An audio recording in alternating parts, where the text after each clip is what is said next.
Je lis du livre de Job, chapitre 19, versets 18 et 19, ce qui suit. Je suis méprisé même par des enfants. Si je me lève, je reçois leur insulte. Ceux que j'avais pour confidents m'ont en horreur. Ceux que j'aimais se sont tournés contre moi. Prions. Notre Seigneur et notre Dieu, nous continuons à découvrir la vie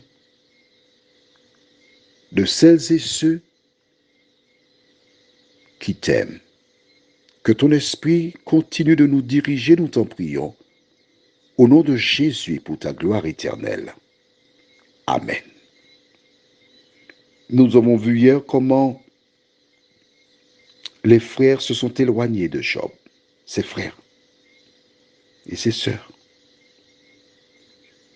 Ses amis ont fait de même. Les proches ont suivi leur exemple. Ses intimes, ceux qui étaient à sa table, comme beaucoup le sont à ta table, le 31 décembre et d'autres jours de l'année, avec qui tu es bien. Eux aussi ont suivi l'exemple. Il est devenu un étranger pour ses serviteurs qu'il ignore. Il les supplie, on a vu ça hier. Oh, il ne le capte pas, pour reprendre l'expression des gens de mon âge, c'est-à-dire les jeunes. Et aujourd'hui, dans la chute, la Bible nous dit,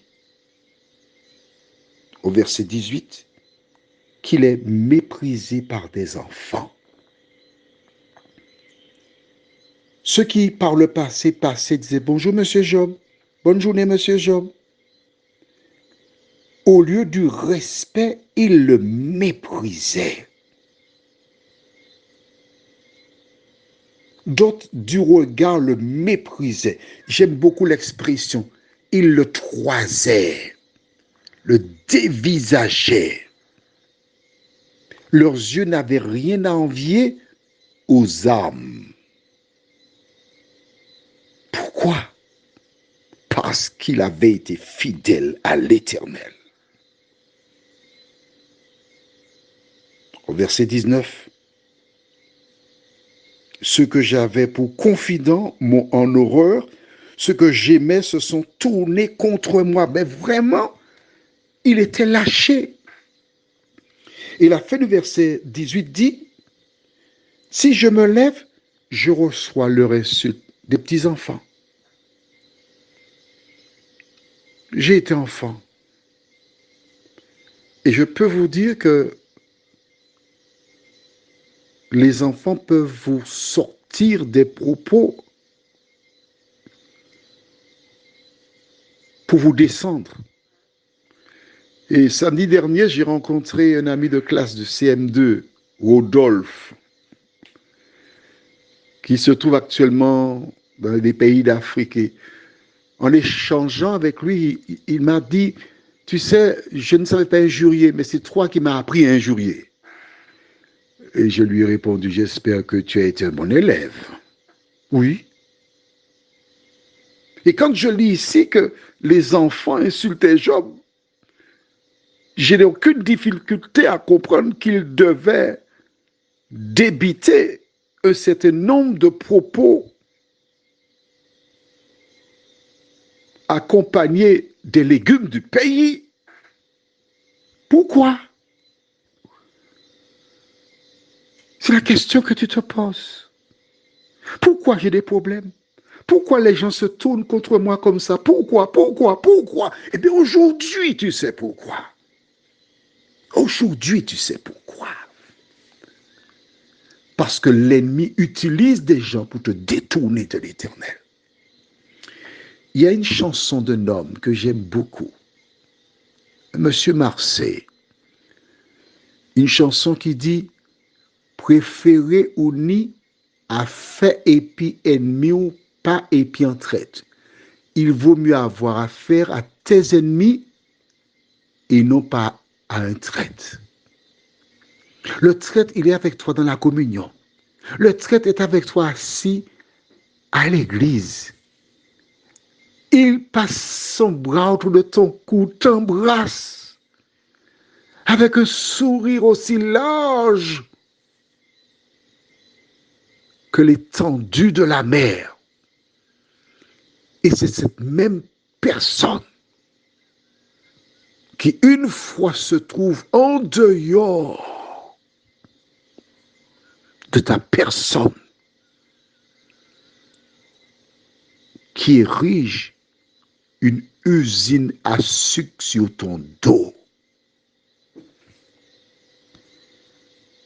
Alors si tu es seul, abandonné de tous, je te souhaite une cordiale bienvenue dans le club. Car il faut être seul pour entendre la voix de Dieu. Rappelle-toi, Moïse avait tué quelqu'un. Il prit la fuite dans un désert. Et c'est là où il rencontra l'Éternel des armées. Quand des gens t'abandonnent, quand j'ai eu l'occasion une fois, je me trouvais sur un trottoir de la rotonde et j'ai rencontré un homme que je connaissais bien. Quand il m'a vu, il venait en sens inverse, il a augmenté le pas. Et quand j'ai réalisé que c'était lui, je l'ai regardé, il a levé la main en passant et puis il a filé en passant la 6e vitesse, pas la 5e, la 6e vitesse. Et moi, je rigolais. Je rigolais. Mais j'étais triste pour cet homme. Toi qui m'écoutes en ce matin, qui vis des situations comme celle de Job, je t'invite à garder tes yeux toujours sur l'étoile du matin, Jésus de Nazareth, le roc séculaire qui donna sa vie pour toi. Prions ensemble. Notre Dieu, notre Père, en regardant la vie de Job, nous réalisons qu'il y a des gens qui ont et qui souffrent beaucoup plus que nous. Merci pour son exemple, parce qu'il nous permet de comprendre le sens de notre vie.